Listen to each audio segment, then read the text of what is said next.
रहा है उसने पूरी दुनिया की धड़कनों को बढ़ा दिया है, क्योंकि यहाँ अब बात सिर्फ दो देशों के टकराव की नहीं रह गई है, बल्कि यहाँ से पूरी अंतर्राष्ट्रीय राजनीति की नई कहानी लिखी जा रही है। और वह कहानी लिख रहा है भारत अपने युद्धपोतों की ताकत और अपनी कूटनीतिक चालों के दम पर, क्योंकि इस बार भारत ने तुर्की को सिर्फ चेतावनी नहीं दी, बल्कि सीधा ऐसा वार कर दिया है जिसकी गूंज 7 समंदर पार तक सुनाई दे रही है। शुरुआत हुई जब तुर्की ने भारत के युद्धपोत त्रिकंद को भूमध्य सागर में घेरने की कोशिश की। तुर्की ने यह मान लिया था कि भारत हजारों किलोमीटर दूर अपनी नेवी भेजकर कुछ खास नहीं कर पाएगा। तुर्की को लग रहा था कि भारत सिर्फ एक्सरसाइज करने आया है और दबाव बनाने पर भारत वापस लौट जाएगा। लेकिन तुर्की यह भूल गया कि भारत जब किसी पानी में उतरता है तो उसके इरादे समंदर की लहरों से भी ज्यादा गहरे और चट्टानों से भी ज्यादा मजबूत होते हैं। तुर्की ने भारत को रेडियो संदेश भेजकर कहा कि वह यहाँ से हट जाए, वरना नतीजे भुगतने होंगे। भारत ने चुपचाप सुना और जवाब में सिर्फ ये कहा कि हम अंतर्राष्ट्रीय पानी में हैं, हमें धमकी मत दीजिए। लेकिन तुर्की का घमंड कम नहीं हुआ और रात होते ही उसने अपने 4 युद्धपोत त्रिकंद के आसपास तैनात कर दिए। ये खेल वहीं से पलट गया, क्योंकि भारत के सब्र का बांध टूट चुका था और भारत ने वही किया जिससे तुर्की कांप उठा। भारत ने 4 और युद्धपोत भूमध्य सागर में उतार दिए और यह साफ कर दिया कि अगर तुर्की ने एक कदम भी आगे बढ़ाया तो उसके अंजाम इतने भयानक होंगे कि वह सोच भी नहीं सकता। और फिर जो हुआ, उसने तुर्की के पैरों तले से जमीन खींच ली। भारत ने अपनी मिसाइलों से सीधा हमला करते हुए तुर्की की सबसे अहम ऊर्जा आपूर्ति पर वार किया।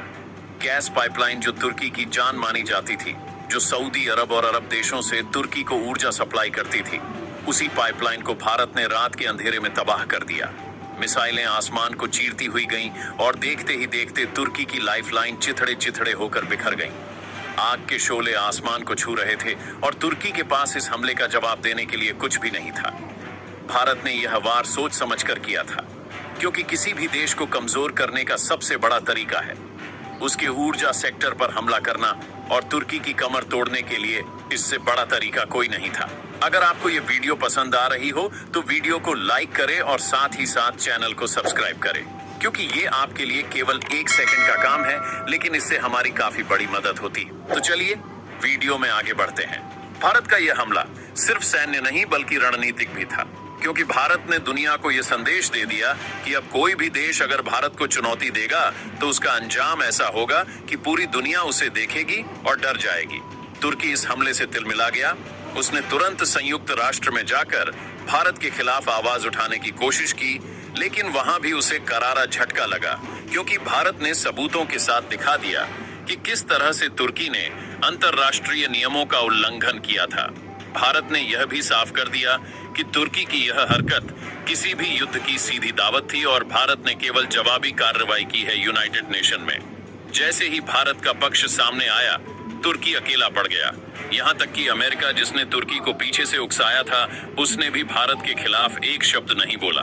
उल्टा अमेरिका के डेलीगेट्स ने तुर्की के काम को गलत करार दिया और भारत की कार्रवाई को जायज ठहराया।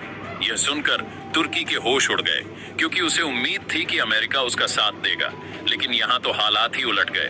तुर्की को लगा था कि भारत हजारों मील दूर आकर ज्यादा कुछ नहीं कर पाएगा, लेकिन भारत ने यह साबित कर दिया कि चाहे साउथ चाइना सी हो या अरब सागर हो या फिर भूमध्य सागर, भारत हर जगह अपने दुश्मनों को जवाब देने की ताकत रखता है।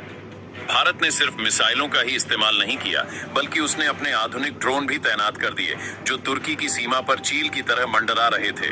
तुर्की के जहाज आपस में कांटेक्ट करने की कोशिश कर रहे थे, लेकिन भारत की इलेक्ट्रॉनिक जैमिंग तकनीक ने उनके सारे सिस्टम फेल कर दिए।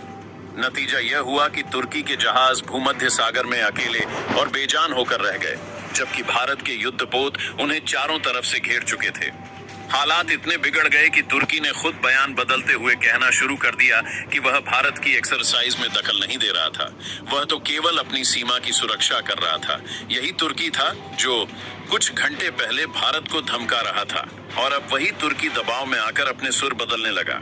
भारत ने यह भी दिखा दिया कि उसकी परमाणु पनडुब्बियां भूमध्य सागर में सक्रिय हो चुकी हैं और उनकी लोकेशन कोई भी नहीं जान सकता, क्योंकि यह पनडुब्बियां महीनों तक पानी के नीचे रह सकती हैं।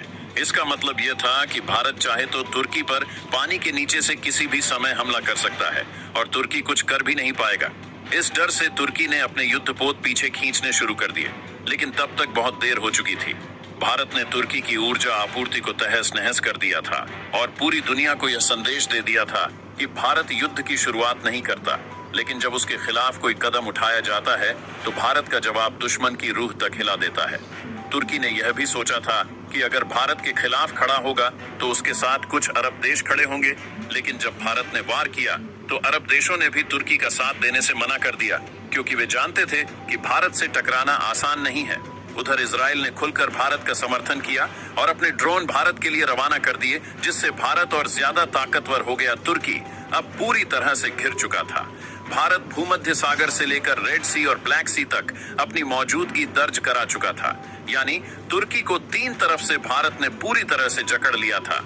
इस घटना से तुर्की की हालत ऐसी हो गई जैसे शेरनी के आगे कोई लकड़बग्घा फंस जाए, जो शुरुआत में शोर तो मचाता है, लेकिन जैसे ही शेरनी गरजती है उसकी सारी हिम्मत टूट जाती है। भारत की गरज ने तुर्की की आवाज बंद कर दी है और अब वह दुनिया के सामने सफाई देने में ही व्यस्त है, लेकिन दुनिया अब तुर्की की बात सुनने को तैयार नहीं है।